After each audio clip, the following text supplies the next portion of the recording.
1월 28일 오늘의 말씀은 창세기 19장 24절에서 38절입니다. 여호와께서 하늘 곧 여호와께로부터 유황과 불을 소돔과 고모라에 비같이 내리사 그 성들과 온들과 성에 거주하는 모든 백성과 땅에 난 것을 다 엎어 멸하셨더라. 롯의 아내는 뒤를 돌아보았으므로 소금 기둥이 되었더라. 아브라함이 그 아침에 일찍이 일어나 여호와 앞에 서 있던 곳에 이르러 소돔과 고모라와 그 온 지역을 향하여 눈을 들어 연기가 온기가마의 연기같이 치솟음을 보았더라. 하나님이 그 지역의 성을 멸하실 때 곧 롯이 거주하는 성을 엎으실 때에 하나님이 아브라함을 생각하사 롯을 그 엎으시는 중에서 내보내셨더라. 롯이 소알에 거주하기를 두려워하여 두 딸과 함께 소알에서 나와 산에 올라가 거주하되 그 두 딸과 함께 굴에 거주하였더니 큰딸이 작은 딸에게 이르되 우리 아버지는 늙으셨고 온 세상의 도리를 따라 우리의 배필될 사람이 이 땅에는 없으니 우리가 우리 아버지에게 술을 마시게 하고 동침하여 우리 아버지로 말미암아 후손을 이어가자 하고 그 밤에 그들이 아버지에게 술을 마시게 하고 큰딸이 들어가서 그 아버지와 동침하니라. 그러나 그 아버지는 그 딸이 눕고 일어나는 것을 깨닫지 못하였더라. 이튿날 큰딸이 작은 딸에게 이르되 어젯밤에는 내가 우리 아버지와 동침하였으니 오늘 밤에도 우리가 아버지에게 술을 마시게 하고 내가 들어가 동침하고 우리가 아버지로 말미암아 후손을 이어가자 하고 그 밤에도 그들이 아버지에게 술을 마시게 하고 작은 딸이 일어나 아버지와 동침하니라. 그러나 아버지는 그 딸이 눕고 일어나는 것을 깨닫지 못하였더라. 롯의 두 딸이 아버지로 말미암아 임신하고 큰딸은 아들을 낳아 이름을 모압이라 하였으니 오늘날 모압의 조상이요 작은 딸도 아들을 낳아 이름을 베남미라 하였으니 오늘날 암몬 자손의 조상이었더라. 창세기 19장 24절에서 38절 말씀을 함께 묵상하겠습니다. 오늘 본문은 세 가지 이야기가 기록되어 있습니다. 롯의 아내가 소금 기둥이 되는 이야기, 롯이 산으로 도망가는 이야기, 그리고 롯의 딸들이 아버지와 동침하여 아들을 낳는 이야기입니다. 이 세 이야기는 한 편 한 편이 너무나도 중요한 이야기기에 한 편씩 살펴보도록 하겠습니다. 첫 번째 이야기는 24절에서 26절로 소금 기둥이 된 롯의 아내 이야기입니다. 이 이야기는 우리가 잘 알고 있는 이야기죠. 롯의 아내가 소돔과 고모라 땅을 돌아보므로 소금 기둥이 된 것이죠. 만화 같은 이야기, 동화 속에 나오는 이야기 같은데요. 이 이야기가 우리에게 주는 의미가 무엇일까요? 롯의 아내가 뒤를 돌아보므로 소돔 기둥이 되었다고 하는데 단순히 소돔과 고모라를 돌아보았다고 소금 기둥이 된 것일까요? 그것은 아닐 것입니다. 왜냐하면 소돔과 고모라가 심판당하는 것을 본 사람이 있는데 그는 소금 기둥이 되지 않았습니다. 19장 28절에 보면 아브라함이 소돔과 고모라가 심판당하는 것을 보았습니다. 하지만 아브라함에게 아무 일도 일어나지 않았습니다. 그러니 단순히 소돔과 고모라를 보았다고 해서 소금 기둥이 된 것은 아닌 것이죠. 그렇다면 왜 롯의 아내는 소금 기둥이 되었을까요? 힌트가 17절에 있습니다. 17절에 보면 천사가 도망하여 생명을 보존하라 돌아보지 말라 하였지요.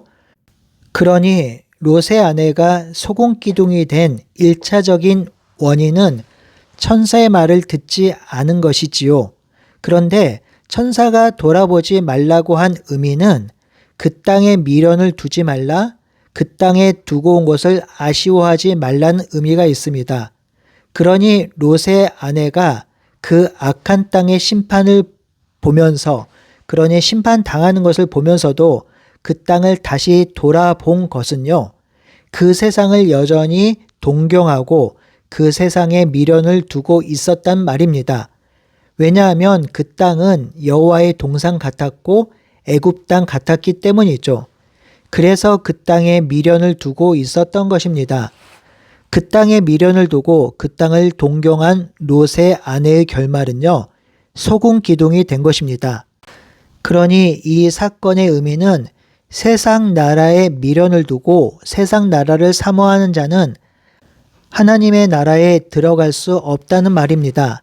롯의 아내가 뒤를 돌아보니 소금 기둥이 되었다는 이야기는 세상에 미련을 두며 세상을 사모하면 하나님 나라에 들어가지 못한다는 것을 의미합니다. 두 번째 단락 27절에서 29절 산으로 올라간 롯의 이야기를 살펴보겠습니다. 롯은 하나님의 은혜로 소알에 들어갔습니다. 그리고 나서 30절에 보면 롯이 소알에 거주하기를 두려워하여 두 딸과 함께 소알에서 나와서 산에 올라가서 굴에 거주하였다고 기록합니다. 롯은 소알에 있는 것이 두렵고 무서워서 자신의 안전을 확보하고자 산에 있는 굴에 들어가 거기서 거주합니다. 성도 여러분, 이것이 올바른 행동인가요? 맞는 행동인가요? 여러분, 소알이 어떤 곳인가요? 소돔과 고모라가 심판당할 때 주의 천사가 롯에게 산으로 도망가라고 하죠. 그러자 롯은 산이 너무 멀어서 도망가지 못한다고 했고요. 그래서 소돔 바로 옆에 있는 작은 성읍 소알로 도망가게 해달라고 간청합니다. 그러자 주의 천사가 롯에게 말합니다. 19장 21절에 보면 롯이 도망친 소알을 멸하지 않을 것이라 하였습니다. 그리고 그 약속은 지켜졌습니다. 소돔과 고모라가 심판당할 때 롯이 거주하였던 소알은 심판당하지 않았습니다. 그러니 그러한 상황 속에서 가장 안전한 땅은 소알입니다. 왜냐하면 하나님께서 롯을 생각해서 소알의 심판을 거두셨기 때문이지요. 그러니 가장 안전한 땅은 소알입니다. 그런데요, 놀랍게도 롯은 그 소알 땅에 거주하기를 두려워합니다. 하나님의 자비하심으로 안전이 확보된 땅인데요. 그런데 롯은 그 소알 땅에 있기를 두려워합니다. 왜냐하면 소알은 소돔과 고모라 옆에 있는 땅이기 때문에 그 소알 땅에 심판이 언제 임할지 모르기 때문에 두려워합니다. 또한 생존한 소돔 사람들이 소알로 와서 자신을 죽일까봐 두려워합니다. 결국 롯은 두려움에 쌓여 소알을 떠나 산속의 동굴로 숨습니다. 롯은요, 자신의 안전을 스스로 책임지기 위해서 하나님이 자비를 베풀어 준 땅, 심판이 철회된 땅 소알을 떠나 산속의 굴로 숨은 것입니다. 성도 여러분, 롯이 스스로의 안전을 확보하고자 산속의 동굴로 들어간 결과가 무엇입니까? 좀 어려운 말로 표현하면 땅의 상실입니다. 이것은 아브라함의 인생과 강력한 대조를 이루고 있습니다. 여러분, 하나님이 아브라함에게 약속하신 것이 바로 땅과 자손과 그리고 아브라함이 복이 되는 것이지요. 이는 하나님의 약속을 끝까지 믿고 따르는 자에게 주어지는 축복입니다. 결국 하나님의 약속을 끝까지 붙들었던 아브라함은 자손과 가나안 땅을 선물로 받지요. 그런데요, 롯은 땅을 소유하지 못하고 받지 못합니다. 여러분, 동굴은요, 사람이 사는 땅이 아닙니다. 동굴은 빛도 없고 태양도 없습니다. 동굴 안에서는 경작할 수도 없고 사람들과 함께 살 수도 없는 곳입니다. 그러니 동굴은 땅이 아닙니다. 그러니 롯의 마지막 인생은 땅을 소유하지 못하고 사라집니다. 스스로 자신의 안전을 책임지고 스스로 안전한 곳을 선택한 롯이었지만 롯의 인생의 마지막은 땅을 상실한 것이었습니다. 성도 여러분, 땅의 상실은 구약 성경에서 아주 중요한 개념입니다. 약속의 땅은요, 모든 것을 하나님께 맡기고 하나님의 약속대로 살아간 사람들에게 주어진 하나님의 선물이지요. 모든 안전이 주님께 있음을 고백하며 주님의 말씀을 순종한 사람들에게 주어지는 하나님의 은혜가 바로 약속의 땅입니다. 반대로 스스로 안전을 책임지고 스스로 안전한 길을 걷겠다고 한 자들에게는 땅이 상실됩니다. 이러한 관점으로 세 번째 이야기 30절에서 38절을 살펴보겠습니다. 롯 말고도 자신 가족의 안전을 스스로 확보하고자 한 자들이 있었는데요. 바로 두 딸입니다. 지금 롯의 가족에게는 대를 이을 아들, 후손이 없습니다. 당시 후손은 한 가족이 생존하는 데 가장 중요한 요인입니다. 안전을 확보하는데 후손만큼 막강한 힘이 되는 것은 없습니다. 하지만 지금 롯의 가정에는 후손이 없지요. 그래서 큰딸이 31절과 32절에 이렇게 말합니다. 우리 아버지는 늙었고 온 세상의 도리를 따라 우리에게 배필될 사람이 이 땅에 없으니 우리의 후손이 없다. 그러니 우리가 아버지에게 술을 마시게 하여 아버지로 말미암아 후손을 이어가자 합니다. 지금 롯의 딸들은 아버지가 늙어서 후손을 생산할 수도 없고 자신들도 결혼할 수 없으니 가정의 안전이 확보되지 않고 불안하고 위험한 상황이라고 생각을 합니다. 그래서 어떻게 해서든지 후손을 가지려고 하지요. 그래야 안전을 확보할 수 있지요. 그래야 척박한 땅에서 외부로부터의 위협에서 벗어날 수 있습니다. 그래야 농사도 짓고 먹고 살 수 있고 가문이 이어지지요. 그래서 이 두 딸은 아버지에게 술을 먹여 아버지와 동침하고 자손을 이어갈 계획을 실행합니다. 물론 대를 잇기 위해서 형이 죽었을 때 동생이 형수를 취하여 자녀를 낳게 하는 제도가 있었지만, 그리고 여종을 취하여 후손을 만드는 일은 있었지만 지금 두 딸이 하는 일은 거의 보기 드문 일입니다. 지금 두 딸이 하는 행동은 아버지 롯이 한 행동과 거의 비슷합니다. 가정의 안전을 확보하기 위해 소알에서 산속에 굴러 숨어 들어간 롯처럼 두 딸도 자신의 가정의 안전을 확보하기 위하여 아버지와의 동침을 선택합니다. 이로 인해서 두 아들이 태어나는데요.